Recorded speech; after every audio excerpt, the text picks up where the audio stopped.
Shifting focus, in a setback to U.S. President Donald Trump, former Trump lawyer Michael Cohen has been sentenced to 3 years in prison. Cohen is found guilty of hush money payments and lying to the U.S. Congress. Michael Cohen pled guilty to tax evasion and campaign finance violations. He also pleaded guilty to lying to the Congress about a proposed Trump Tower project in Russia. Cohen told U.S. District Judge William Polley that his blind loyalty led him to cover up Trump's dirty deeds.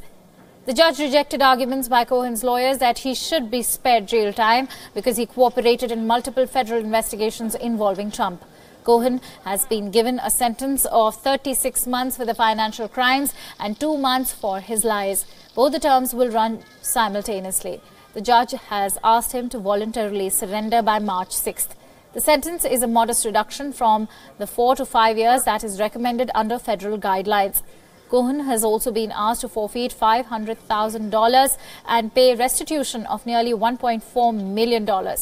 Cohen was involved in hush money payoffs to porn stars Stormy Daniels and Playboy model Karen McDougal.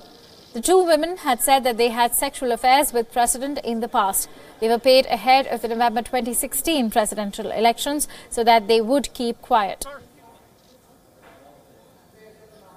In August, Cohen said that Trump had asked him to make these payments. Trump had denied having any affair or being involved in the payments.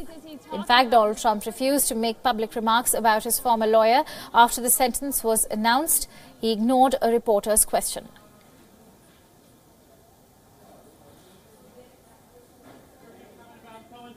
Mr. President, did Michael... Mayor.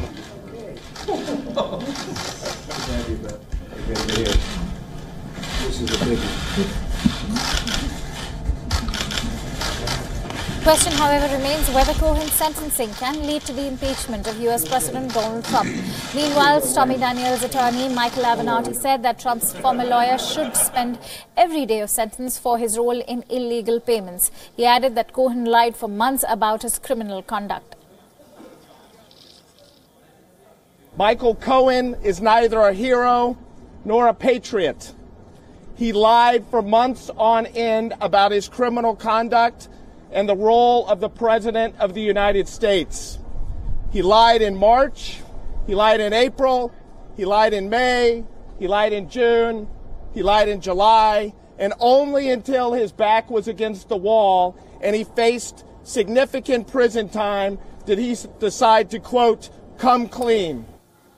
And Wion's Washington, D.C. correspondent Giles Gibson says that this wraps up one chapter of the Mueller probe. He also explains how the court drama may impact President Trump. Listen into what he had to say.